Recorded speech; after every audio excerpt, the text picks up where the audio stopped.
एक ऐसा ईमेल आया जिसने सुरक्षा एजेंसियों के होश उड़ा दिए, क्योंकि उस मेल में था ही कुछ ऐसा।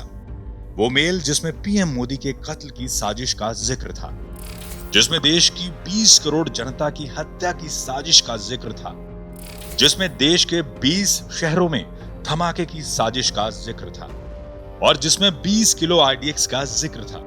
इस हमले को अंजाम देने की जिम्मेदारी स्लीपर सेल के जरिए की जा रही है। अब ऐसे में सवाल ये उठता है कि आखिर स्लीपर सेल होता क्या है, इनका काम क्या होता है और इनके काम करने का तरीका क्या होता है। स्लीपर सेल यानी आतंकियों का वो दस्ता जो आम लोगों के बीच रहता है। हमले के लिए कोई डेडलाइन नहीं होती है।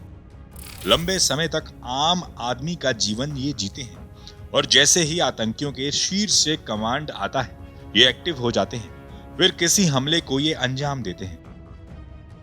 स्लीपिंग मोड में ये रहते हैं और इस दौरान हर एक जानकारी इकट्ठा करके आला कमान तक इसी जरिए पहुंचाते हैं। जरूरी नहीं कि हर वक्त ये एक्टिव रहें। कभी कभी 6-6 महीने तक स्लीपिंग मोड में ये रहते हैं और इस दौरान इनसे कोई काम नहीं कराया जाता है। हाँ, आदेश जैसे ही इन्हें आकाओं से मिलते हैं, वहीं ये एक्टिव हो जाते हैं। स्लीपर सेल में कौन है, इसकी पहचान बहुत कम होती है। कभी टीचर होते हैं, कभी स्टूडेंट, कभी मजदूर, कभी रेहड़ी वाले, कभी बिजनेसमैन, तो कभी किसी मल्टीनेशनल कंपनी के प्रोफेशनल्स भी होते हैं। अगर स्लीपर सेल की बात करें तो कभी कभी तो इन्हें यह भी नहीं पता होता कि इन्हें फाइनल कौन सा काम करना है या फिर किसके लिए करना है। ये बस जानकारी इकट्ठा करते रहते हैं और आखिर में अपना फाइनल काम मिलने का इंतजार करते हैं। खैर, अगर बात करें स्लीपर सेल की तो जैश-ए-मोहम्मद, इंडियन मुजाहिदीन, सिमी, लश्कर-ए-तौयबा जैसे संगठन स्लीपर सेल की भर्ती करते हैं। आतंकी संगठन की ओर से कोशिश की जाती है कि ऐसे लोगों की भर्ती इस स्लीपर सेल में की जाती है जिनकी छवि साफ हो, यानी कोई पुलिस रिकॉर्ड नहीं हो और साथ ही टेक्निकली काफी स्ट्रांग हो।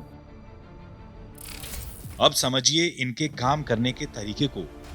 सबसे पहले तो जासूसी कराना, आतंकी संगठन के लोगों के रहने की व्यवस्था करना, आतंकियों की मीटिंग अरेंज करना, आतंकी हमलों में सपोर्ट करना, हमले के लिए बम लगाना और कई बार आत्मघाती हमला करना भी शामिल है।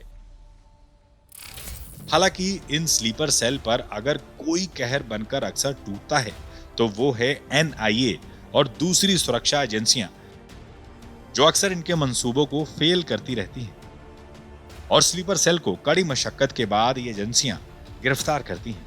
टाइम्स नाउ नवभारत डिजिटल की रिपोर्ट। खबरों के पीछे की खबर पहुंचाते हैं हम, आपकी आवाज को मुद्दा बनाते हैं हम। टाइम्स नाउ नवभारत को यूट्यूब पर लाइव देखिए, सब्सक्राइब करिए और बेल आइकन जरूर दबाइए।